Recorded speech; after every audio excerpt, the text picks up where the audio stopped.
좋은 보충제가 따로 있는 게 아니라 식탁 위에 풍부한 비타민 B부터 챙기시면은 모발 건강, 피부 건강 지킬 수 있겠고요. 다음 피부 고민별 맞춤 비타민 살펴보겠습니다. 이겁니다. 김이 죽은 깨가 고민인 당신은 비타민 C가 특효라고 하네요. 예, 허 교수님. 네. 사실 이제 화장품 분야에서 제일 많이 연구된 게 비타민 C죠. 그래서 이 비타민 C의 대표적인 작용 중에 하나가 미백 작용인데요. 그 미백 작용에서 설명을 좀 드리도록 하겠습니다. 잠깐 비디오 화면을 좀 보시면요. 예. 네.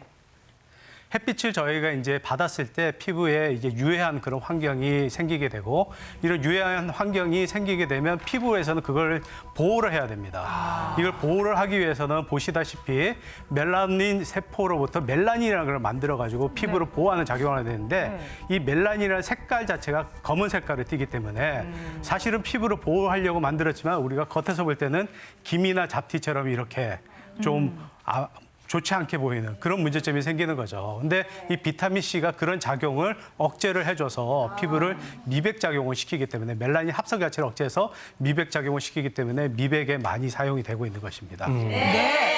비타민 C가 좋은 건 알았지만 이렇게 잡티도 없어주고 피부결도 환하게 해준다니까 앞으로 더 잘 먹어야 될 것 같아요. 그럼 여기서 드는 궁금증이 비타민 C 함량이 높은 걸 먹으면 피부가 더 좋아질까요? 아닐 것 같아요? 그러고 있으면 좋은가요? 예, 항상 뭐든지 많으면 좋다고 하는데 아닌 것도 참 많습니다. 그래서 우리가 하루 권장량 비타민 C를 100에서 300mg 정도로 하고 있는데요. 이 권장량이란 것은 최소한 이거는 드셔야 된다는 겁니다. 그래서 우리가 권장량과 최대 권장량은 좀 다르긴 한데 어쨌든 비타민 C를 많이 드신다고 해서 무조건 다 흡수되는 게 아니고요.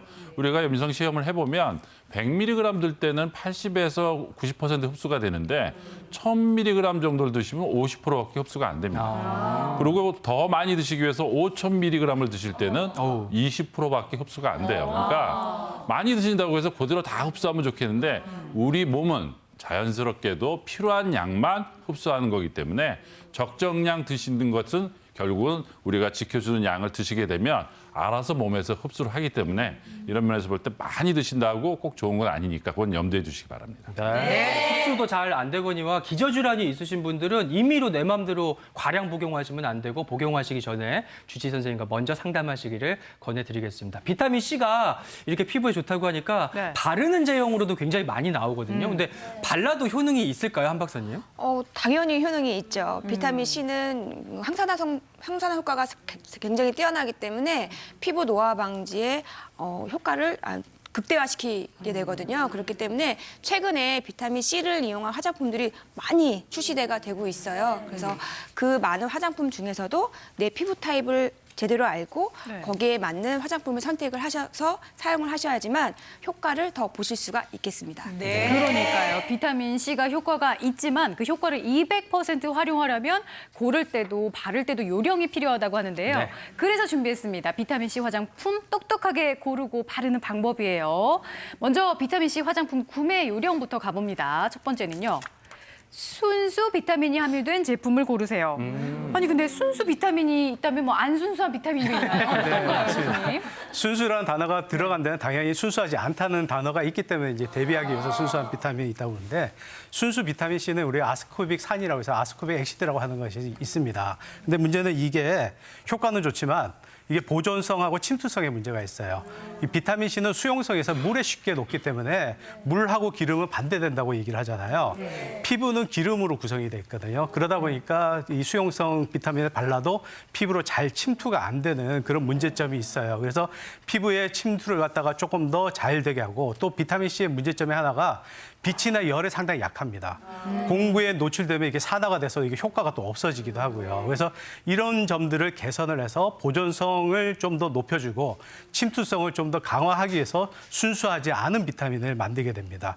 이런 이제 비타민 C 유도체라고 하는데 어떤 물질을 붙여서 안정화를 시켜서 피부 안에 집어넣어주게 되고 네. 이게 피부 속에서 분해가 돼서 순수 비타민으로 바뀌게 되는 그런 제품들을 만들어서 피부에 좀 적응을 잘하게 그렇게 만드는 것들이 순수해진 비타민 C라고 할 수가 있습니다. 그래서 순수 비타민 효과는 좀 더 좋지만 순수 비타민을 반드시 우리가 적용을 할 때는 이게 제대로 보존이 됐는지 잘 침투가 되는지 그걸 반드시 확인을 하셔야 될 것 같습니다. 그러니까 비타민 C가 들어갔다는 말만 듣고 다 똑같은가 보다 생각하실 게 아니라 성분표를 보시고 순수 비타민 아스코르빅 산이라고 그랬죠.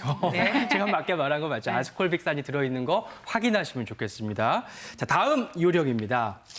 비타민C 함량 15에서 20%의 제품을 선택하세요. 근데 기왕이면 뭐 한 40, 50% 팍팍 들어가 있는 게 좋지 싶은데. 네네. 예, 한 박사님. 과유불급이라는 말처럼 뭐 비타민 C의 농도가 높다고 해서 효과적인 건 아니고요.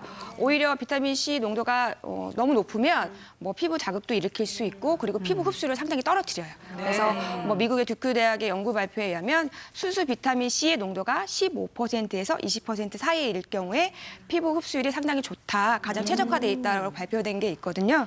그래서 이 말은 뭐 순수 비타민 C 농도가 15% 미만이거나 혹은 20% 이상일 경우에는 상당히 비효율적이다라고 생각하시면 되고, 앞으로 그 비타민 C가 들어가 있는 화장품을 사용하실 때는 농도가 15%에서 20% 사이인지 꼭 확인하셔야 됩니다.